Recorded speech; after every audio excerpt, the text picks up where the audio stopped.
was that scheduled? Wow. So yeah, that's a commitment. You know, like it was just a play on emotions. Like she knew like how to get me, right? Like because I am an emotional person. I don't like hurting people, right? Like it's very difficult for me to just see somebody upset knowing that I'm causing it. I guess. Sure. Like, I would rather take the pain. I understand that. Yeah, I get that. Right? Yeah. That's bad. You yeah. gotta stick to your boundaries and. Well, it's bad when someone can manipulate that. Yeah. Yeah. And now I see that. Yeah. It took, a while. 25 years later, right? But, I mean, the relationship back and forth in details, but, like, it was to the point where, like, I wanted to leave, but, like, she wouldn't let me. Like, she was either say she was going to commit suicide, like, she really would hold a knife to me and wouldn't allow me to leave. Lie in front of my car, like crazy stuff, right? So like when somebody says they're going to commit suicide, if you leave, like you feel kind of responsible, right? Yeah, that's not an easy thing to go through. So no. she obviously was. I mean, I think it's safe to say she had some mental illness going on. Oh yeah. Okay. Yeah. Like she comes from a tough past and all that kind of stuff, but yeah, like. She knew how to kind of work her magic on you in ways that were really unfair. Yeah, basically. Okay. So, obviously, I ended up, like, leaving finally, and the way I did it, obviously, was not... Ideal. Like, I left while she was out, like, partying with her friends, like, one weekend, because that's the only way I knew how to get out of there. Okay. The other couple times that I tried... Like, she held a knife to me, like really stuff. And I knew, obviously, if I, like, moved her away from the door, like, that could go very wrong and I'd be in jail. Right. So I see. Knew that. So I, like, stepped back, played it cool for, like, a month or so. Right? So how can I just ask the size? Because I'm picturing this tiny little thing that's really scaring the shit out of you. Yeah. Wow. So she's blocking the door. She's holding a knife to you. Yeah. And you're thinking, if I even touch her, she could scream, that I did something. Yeah. Yeah. Wow. That's not. And how did that make you feel? Helpless. Yeah. No kidding. Really helpless.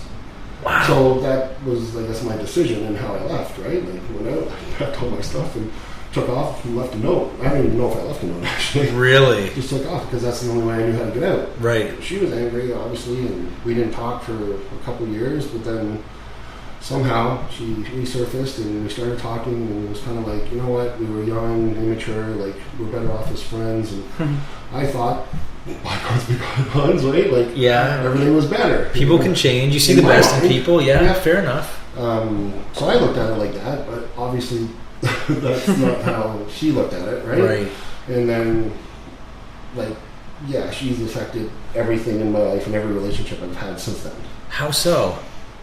I didn't figure this out until this summer, like this last summer, like with everything that I've gone through. Yeah. Was a direct result of her again.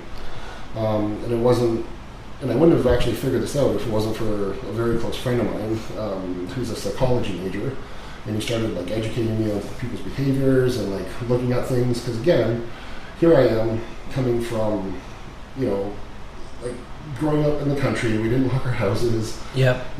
I believe that everybody is a good person. I would never do that to you. Right. So why would you do something bad to me? Right. And it took until I'm 42 years old to finally figure this out, that people are not right. Like, there's a lot of bad people out there. Sure, right? sure. And through some like very harsh life lessons that I had to learn. Yeah. So, it all unraveled this year, but basically, if she couldn't be in my life, like, I was probably the perfect partner that she would ever have, based on family, whatever, all that kind of stuff. Yeah. And so if she couldn't have me in her life, then she was going to make sure that she became my best friend. And so that way she's very close. And, I would tell her everything, right? Because, like, I saw her as someone that would stand up for me at my wedding. Wow. Like, she was my best friend. No kidding. Which a lot of people didn't understand that. But, sure. I never looked at her any differently. Like, she was just one of the boys to me, right?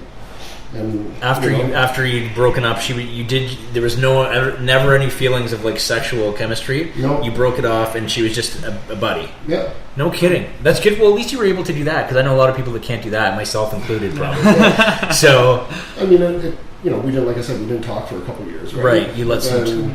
We got into each other's lives, and I thought we agreed that we're better off as friends, and this and that. I was always, respectful of her and like whoever she was dating and like all that kind of stuff, and we would be honest about our pasts, and a lot of people had trouble with that, right? Right. Because yep. But now I can see that,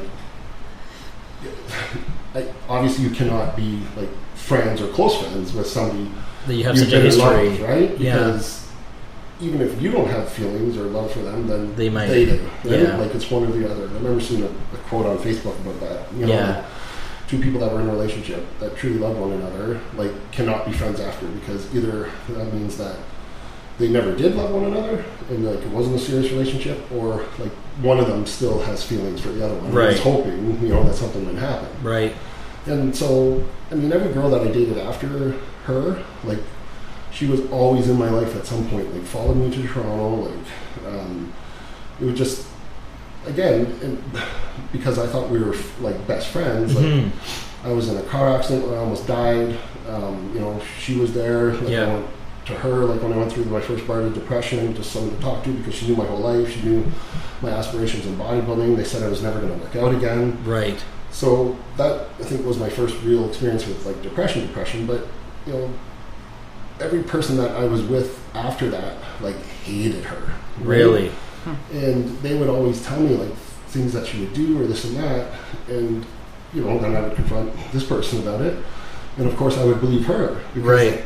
She's my friend, why would she lie to me? Right. This doesn't make sense. Right, even though you knew 9 months in she lied to you. Well, yeah, and that comes down to, like, I always had very strong gut feelings about everything in my life. Yeah.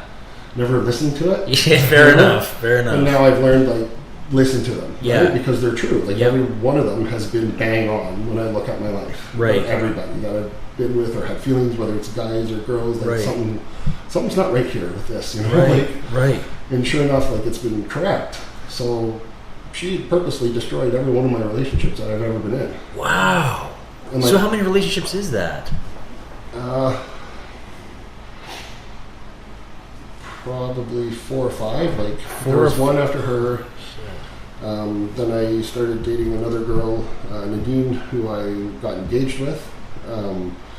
And then that ended. And, and this was all because of this first girlfriend of yours, pretty much. Well, now that I've I'm still friends with a lot of the people that, like, I was, like, I dated back then, right? Yeah. Like, to talk to now and again, and, like, wish them well, all that kind of stuff. And so they had kind of come forward and been like, yeah, Scott, like, we have, like, the one girl had, like, emails from her, like, 3 years later after we split up, like, threatening her and, like, really, yeah, like, would you get back in his life, like, I'm this and that, wow. like, all that stuff. And she's like, yeah, Scott, like, that's why I stopped talking to you, because I had never been spoken to in that way before by anyone, and been so disrespected and all that. And if you chose to have her in your life, then I can't be in your life. So, and then I found out, like, another person. I started dating another girl who I was with for a long time, like 7 years, and we had a really good relationship, and she was the one that actually made me choose, who said, listen, like, this person is extremely toxic, she's causing a lot of problems in our relationship, and now I see it, but again, like, I always believed, this girl Tara, right? And over whatever the girl I was dating, because I couldn't imagine, why would somebody purposely, like, try to do things to hurt you and make you unhappy, right? Like, wouldn't you want to be happy for them? And yeah.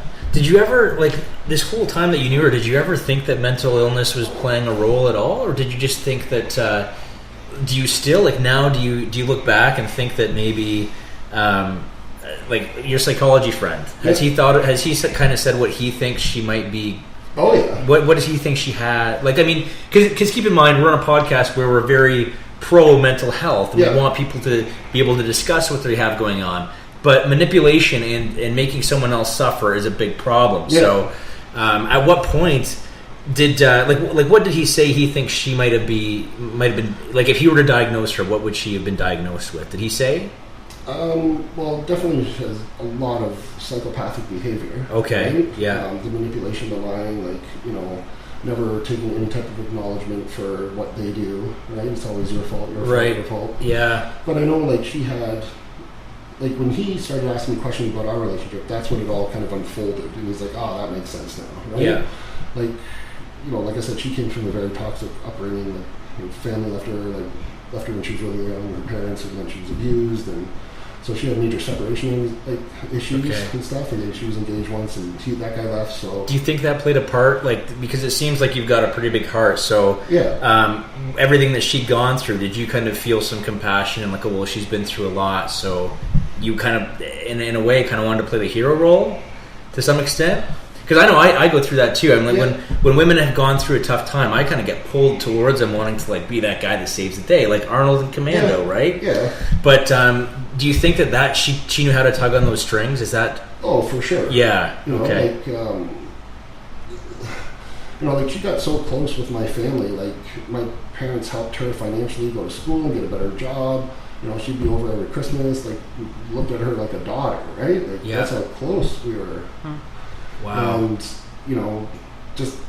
like so many other things, but I don't know exactly what he, like, described her as, but he was the one that picked it out. Sure. And was like, are you sure it's not this person doing it? And right. Still, I would be like, no way. There's no way she could possibly do that. Right. But, yeah, so. No kidding. Just studying, like, when it comes down to it, right? Like, somebody can say something to your face and, like, tell you whatever you want to hear, whatever, but when you sit back and watch the behavior always tells the truth. 100%. Right? Yes. And that's one of the things that I learned over this last year too. Yeah. Right? And it's true. So with all of that, like, actually, after everything that happened, and there's so many more details I don't want to get into, but she destroyed the relationship that I was just recently in. Yeah. Like, on purpose, and it was like, I don't really want to get into it, but like, I feel like I actually feel sad for her. Really? Like, she wasted 15 years of her life focusing on my life to make sure that she was there at every part of the way to destroy my happiness. Right? 15 years. Yeah. Wow. Like, what my friend said is, like, it all came out that she was pissed off at how I broke up with her 15 years ago. Really? So she wants to make sure every girl is, like, done with me, right? So she gets pleasure out of seeing me in the same emotional state and pain that I put her in. Wow. Like, that's scary. Like, really scary. That's intense. Yeah. And I don't think I've ever heard of a situation where, you get some toxicity that kind of creeps up on people after their relationship, and maybe there's hurt feelings and some lashing out, but you were... They grow up and accept it. Well, it's 8 years after, right? You said 15 years. 15 years. So 7 years you were together, 8 years she was still trying to get back into your life? Pretty much? I mean, off and on? No, like, we were together from age 21 till, like, 6 or 7 years after that. And then, like, 15 years, like, after we broke up. Wow. Oh, my God. So a total of, like... So she's been in your life a total of, like, 22 years. Yeah. Holy shit. Yeah, long time. Wow, that's crazy. But again, you don't want to get into details of that, but that does go back to the whole, like, mental health issues and my issues as well, right? Okay. Like, we were codependent, that kind of played into my getting into other drugs. So, being a very passionate person, wanting that relationship, that love, when our relationship ended or didn't do, like, was bad, I moved to California because I wanted to get out of the city of London because I didn't want to see her, run into her, or, like, anything, right? Yeah. Because I wanted to train for my shows and just have no distractions. So the guy that owned Gold's, like, invited me to go down there. Okay. So of course, I'm like, this is great. Yeah. I can go train at What age? Venice. What age was this at? I was 25. 25 when you moved to California. 25, That's pretty awesome, man. That's a pretty cool experience for a Yeah. 25-year-old. Yes, it was. Okay. But I think I was definitely too young and too naive. Farm boy going down there, like, it wasn't good. Like, that's where, like, Oh, is it? Okay, that's where you went off the path a little bit? Yeah, and, like... Okay. So, part of it emotionally, like, because I was so involved with bodybuilding, that was everything, right? Like that was my identity, you know, like I was known the bodybuilder, like who am I without training? Like that's who I was, what I did, everyone talked to me about it, right? Yeah. So I go down to California, you know, the whole relationship part, like